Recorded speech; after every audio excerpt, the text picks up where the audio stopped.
Bismillahirrahmanirrahim. Assalamualaikum warahmatullahi wabarakatuh.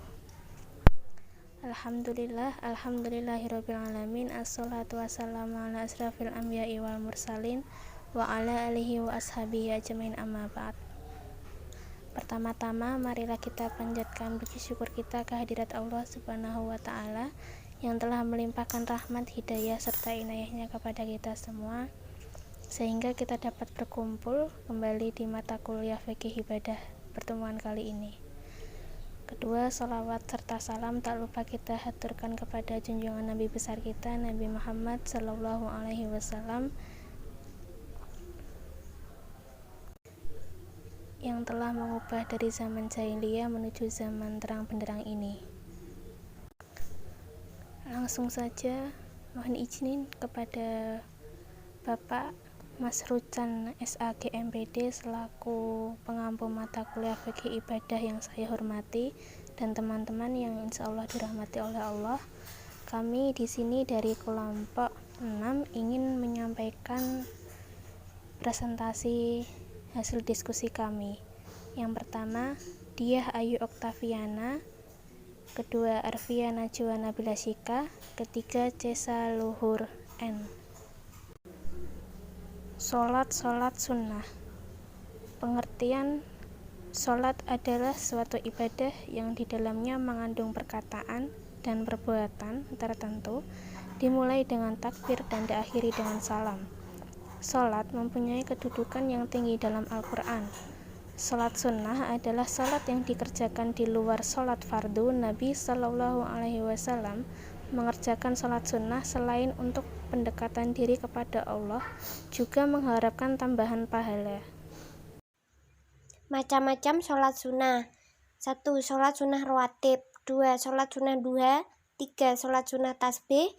4. Sholat sunnah tahajud. 5. Sholat sunnah istikharah. 6. Sholat sunnah gerhana. 7. Sholat sunnah tauban. Sholat sunnah witir. 9. Sholat sunnah hajat. 10. Sholat sunnah istisqa. Waktu pelaksanaan dan tata cara. 1. Sholat sunnah rawatib. Sunnah rawatib qobliyah dimulai dari masuknya waktu sholat fardu hingga sholat fardu dikerjakan, dan sholat rawatib ba'diyah dimulai dari selesainya sholat fardu hingga berakhirnya waktu sholat fardu tersebut. Niat dan tata cara sholat sunnah rawatib tidak jauh berbeda dengan sholat biasanya. Perbedaannya hanya terdapat pada bacaan doa yang dianjurkan. Sholat sunnah duha memiliki waktu yang relatif panjang, yakni terhitung sekitar 20 menit setelah terbit matahari dan berhenti pada 15 menit menjelang datangnya waktu duhur. Tata cara sholat duha sama dengan sholat pada umumnya. Sholat sunnah tasbih. Tata cara sholat tasbih, sholat dikerjakan dalam 2 rakaat. Dalam 1 rakaat telah membaca total 75 kalimat tasbih, yang kemudian dilakukan kembali pada rakaat kedua. Kemudian sholat sunnah tahajud. Waktu utama melaksanakan sholat tahajud adalah sepertiga malam terakhir, yakni antara pukul 1 hingga memasuki waktu subuh.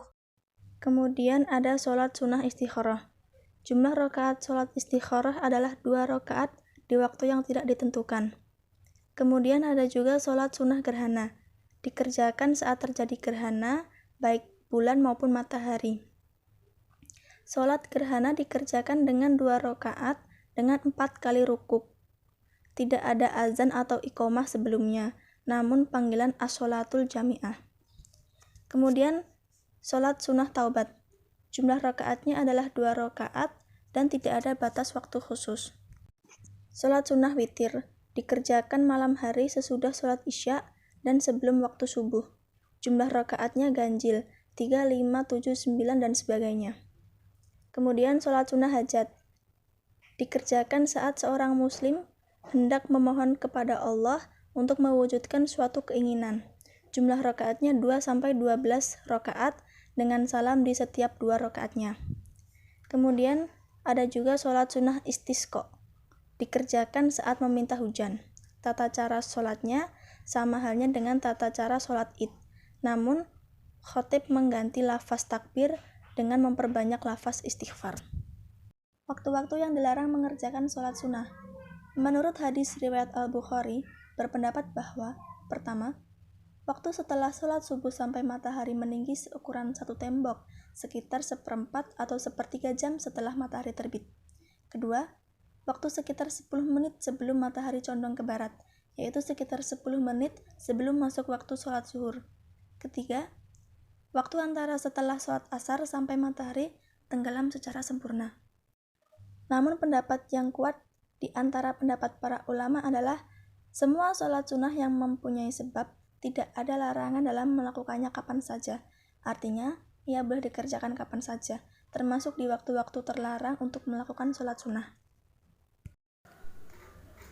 Demikian presentasi dari kelompok kami. Apabila ada salah kata, kami mohon maaf.